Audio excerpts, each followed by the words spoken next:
আজকে আমার সবজি বাগান থেকে কি বাজার করলাম সেটাই আপনাদেরকে দেখাবো।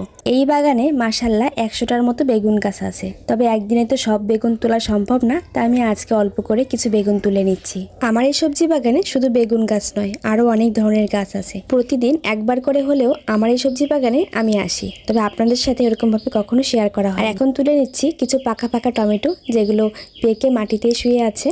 আমার ভালোবাসার কিছু আপুরা তাদের নাম নিতে বলছিলেন, মাইশা, মিম, রিয়ামণি, সাথী। এই টপুরা আপনাদের সবার নামগুলো নিয়ে নিলাম। নিজের লাগানো সবজি গাছ থেকে কিন্তু সবজি তোলার মজাটাই আলাদা। এখানে আমি একটা গাজর তুলে নিচ্ছি, আর এখানের এই গাজরগুলো কিন্তু এখনো খাওয়ার উপযোগী হয়নি। আর এখানে হচ্ছে আমার ছোট্ট ধনিয়া পাতার ক্ষেত, যখন ইচ্ছে তখন এখান থেকে তুলে নিয়ে যাই। আর এখন তুলে নিচ্ছি কিছু পালং শাক। আমার এই সবজি বাগানটা যেহেতু নদীর পাশে, সেজন্য আমার এখানে আসলে ভীষণ ভালো লাগে।